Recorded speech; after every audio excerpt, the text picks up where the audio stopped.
BRS party మాజీ MLA pilot Rohit Reddy గారి drugs case పైన తెలంగాణ రాష్ట్ర ప్రభుత్వం ప్రత్యేకంగా సిట్ని అయితే ఏర్పాటు చేయడం జరిగింది. మరి ఈ పైలట్ రోహిత్ రెడ్డి గారు గత 2-3 సంవత్సరాలుగా ఈ డ్రగ్స్కి సంబంధించినటువంటి వ్యవహారాన్ని పెద్ద మొత్తంలో నడుపుతున్నట్లయితే కొంత అధికారులు ఒక క్లారిటీకి రావడం జరిగినట్లున్నది.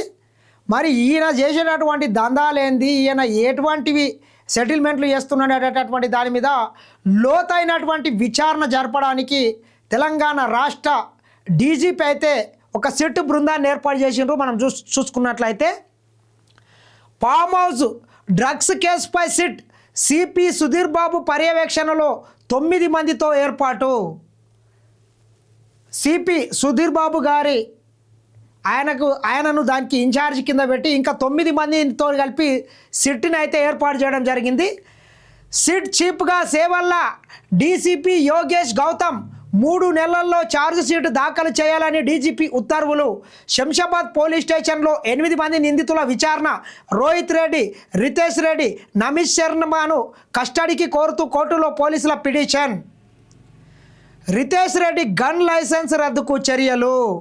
ఎవడైతే రోహిత్ రెడ్డికి వాళ్ళ సోదరుడు అయినటువంటి రితేష్ రెడ్డి పోలీసులు వచ్చినప్పుడు భయభ్రాంతులకు గురి చేసే విధంగా గాల్లోకి కాల్పులు జరిపినటువంటి రోహిత్ రెడ్డి తమ్ముని గన్ లైసెన్స్ను కూడా రద్దు చేయాలని చెప్పి పోలీస్ అధికారులు క్లారిటీకి వచ్చినట్లు తెలుస్తున్నది. ఒకసారి చూసుకున్నట్లయితే BRS MLA pilot Rohit Reddy form house drugs party కాల్పుల వ్యవహారంపై సమగ్ర దర్యాప్తు చేసేందుకు ప్రభుత్వం స్పెషల్ ఇన్వెస్టిగేషన్ టీమ్ సిట్ను ఏర్పాటు చేసింది.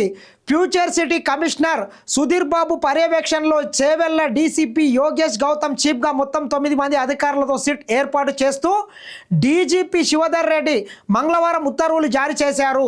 ఫామ్ హౌస్ కేంద్రంగా జరుగుతున్న డ్రగ్స్ పార్టీలు అంతర్రాష్ట్ర గ్యాంగ్స్టార్ సెటిల్మెంట్లపై సమగ్ర దర్యాప్తు చేసి 3 నెలల్లో ఛార్జ్ షీట్ దాఖలు చేయాలని ఆదేశించారు. ఈ నేపథ్యంలో బుధవారం నుంచి సిట్ దర్యాప్తు ప్రారంభించనుంది. ఒక డ్రగ్స్ పార్టీ కాదు, ఈ ఫామ్ హౌస్ వేదికగా అనేక సెటిల్మెంట్లు, రాష్ట్రానికి సంబంధించినటువంటి సెటిల్మెంట్లు, అదేవిధంగా రకరకాల అసాంఘిక కార్యక్రమాలు జరుగుతున్నట్లు పోలీసులు అయితే ఒక నిర్ధారణకు వచ్చినట్లు తెలుస్తున్నది.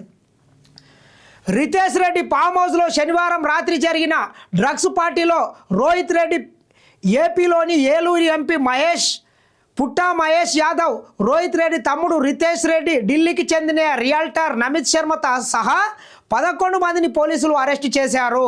చెంచల్గూడ జైలు రిమాండ్లో ఉన్న రోహిత్ రెడ్డి, నమిత్ శర్మ, రితేష్ రెడ్డితో పాటు ఎంపీ పుట్టా మహేష్ యాదవ్ మిగిలిన 8 మంది నిందితులను మంగళవారం శంషాబాద్ పోలీస్ స్టేషన్లో విచారించారు. కౌశిక్ రవి ఎంత మొత్తంలో డ్రగ్స్ తెచ్చారు, పార్టీలో ఎంత వినియోగించారని ప్రశ్నించినట్లు తెలిసింది. ప్రధానంగా నమిత్ శర్మకు సంబంధించిన వివరాలపై ఆరా తీశారు. డ్రగ్స్ పాజిటివ్ వచ్చిన వారిలో 3 జైల్లో ఉండగా కౌశిక్ రవి పబ్ నిర్వాహకుడు అర్జున్ రెడ్డిని 45 రోజుల పాటు డి అడిక్షన్ సెంటర్కు తరలించేందుకు ఏర్పాట్లు చేస్తున్నారు. ఎంపీ మహేష్ యాదవ్ ఏప్రిల్ 4న విచారణకు హాజరవుతానని పోలీసులకు తెలిపారు. ఒక్కసారి మనం చూసుకున్నట్లయితే ఈ సిట్ బృందంలో ఉన్నటువంటి ప్రధానమైనటువంటి ఆఫీసర్లు ఒకసారి మనం ఎవరెవరు ఉన్నారంటే చూసుకోవచ్చు. ఫామ్ హౌస్ డ్రగ్స్ కేసులో సిట్ టీమ్ ఇదే. SIT chief Yogesh Gautam, IPS DCP Chevella Yogesh గౌతమ్ని దీనికి చీఫ్గా పెట్టినరు. అదేవిధంగా Ravinder Reddy group commander greyhounds, CH Shirisha DCP Shadnagar, N Buchaiah DSP eagle force, C Mahesh Chandra Reddy DSP eagle force, Y Mallikarjun Reddy SHO Moinabad police station, C Koteswararao SI Mokila, N Venkanna SI Moinabad PS, Sadat Ali SI Shamshabad rural PS, వీళ్ళందరూ ఈ SIT ఆఫీసర్లుగా కొనసాగుతున్నారు. మరి ముఖ్యంగా ఈ దందాలు ఎట్లా చేస్తున్నారు, ఏమేమి సెటిల్మెంట్లు చేస్తున్నారు, ఈ ఫామ్ హౌస్ వేదికగా గతంలో కూడా అనేక కార్యక్రమాలు జరిగినాయి.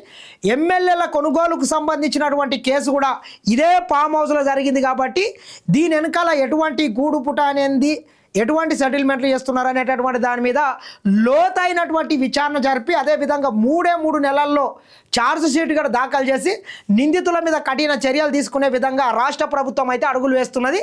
మరి ఇది ఇట్లుంటే పైలట్ రోహిత్ రెడ్డికి బీఆర్ఎస్ పార్టీ కూడా షోకాస్ నోటీసులు అయితే ఇష్యూ చేయడం జరిగింది. చూసుకోవచ్చు ఒకసారి.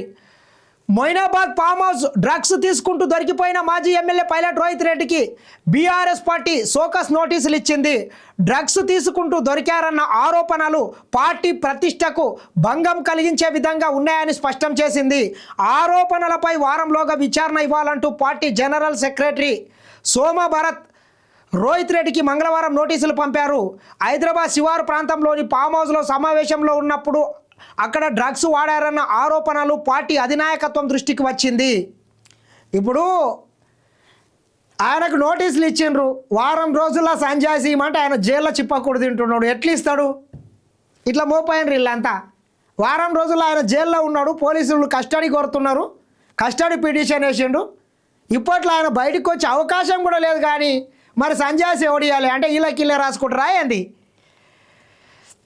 మీడియాలో భారీగా ప్రచారం కావడంతో పార్టీ ప్రతిష్టకు భంగం వాటిల్లినట్లయింది. బాధ్యతాయుత రాజకీయ పార్టీగా చట్టపరమైన నిబంధనలు, నైతిక విలువలను పాటించడంలో బీఆర్ఎస్ పార్టీ కట్టుబడి ఉంది. అక్రమ కార్యకలాపాలు, డ్రగ్స్ వాడకానికి పార్టీ వ్యతిరేకం కనుక మీరు డ్రగ్స్ తీసుకున్నారన్న ఆరోపణలు పార్టీ ప్రతిష్టకు భంగం కలిగించేలా ఉంది. దీనిని పార్టీ సీరియస్గా పరిగణిస్తున్నది. పార్టీ అధినేత కేసీఆర్ ఆదేశాల మేరకు మీపై వచ్చిన ఆరోపణలకు వారంలోగా లిఖితపూర్వక వివరణ ఇవ్వండి. మీ విషయంలో తుది నిర్ణయం తీసుకునేదాకా మీరు పార్టీ కార్యకలాపాలు, అధికారిక కార్యక్రమాలకు దూరంగా ఉండాలని వివరణ. సంతృప్తిగా లేకుంటే పార్టీ రూల్స్ ప్రకారం మీపై క్రమశిక్షణ చర్యలు తీసుకుంటామని నోటీసుల్లో స్పష్టం చేశారు. మీరు నోటీసులు ఇవన్నీ ఇచ్చిండ్రు, బాగానే ఉన్నది. కానీ కేటీఆర్, నీవు ముందు అసెంబ్లీ జరుగుతున్నది కాబట్టి వైట్ ఛాలెంజ్ స్వీకరించు. గత 10 ఏళ్ళు మీరు అధికారంలో ఉండి ఇట్లా విచ్చలవిడితనానికి అలవాటు చేసిండ్రు. ఎమ్మెల్యేలను కావచ్చు, ఎంపీలను కావచ్చు, మీ పార్టీ నాయకులని కావచ్చు. స్వయంగా కేటీఆర్ బామ్మర్ది ఇంట్లోనే డ్రగ్స్ పార్టీ, ఆయన స్నేహితుడు ఒక ఆయన డ్రగ్స్ సేవించి దొరికిండు. షర్ట్ ఉంటే ఇతనం ఇంకోటి అవుతుంది అయింది. అట్లనే గంజాయి షెడ్ కింద గంజాయి మొక్కనే మొలుస్తుంది. అట్లున్నది మీ పార్టీ వ్యవహారం. మీకు నిజంగా చెప్పాలంటే బీఆర్ఎస్ పార్టీకి అసలు ఒక విలువ, ఇజ్జతు, మానం, మర్యాద ఏం లేకుండా పోయినాయి. నాయకత్వ లోపం కనబడుతున్నది. మీ ఇంటి వాళ్ళనే మీరు చక్కగా చూసుకోలేని పరిస్థితికి వచ్చింది. అంటే పార్టీ మీద పట్టు కోల్పోయినరు. కాబట్టి ఇటువంటి దొంగలు, లంగలను అందరినీ ఏరేయాల్సినటువంటి బాధ్యత కూడా ఈ రాష్ట్ర ప్రభుత్వం మీద ఉన్నది. ఇంకా ఏమనుకుంటున్నారంటే ఇంకా దొరగారే ఫామ్ హౌస్లో అనుకున్నటువంటి దొరగారే అధికారంలో ఉన్నారని చెప్పి వీళ్ళు విర్రవీగుతున్నారు. కాబట్టి అహంకారం, బలుపు తగ్గించుకోండి. ప్రజాప్రతినిధులు అన్నటువంటి వ్యక్తులు కొంత బాధ్యతాయుతంగా ఉంటే బాగుంటుందని మరొకసారి కోరుకోవడం జరుగుతుంది.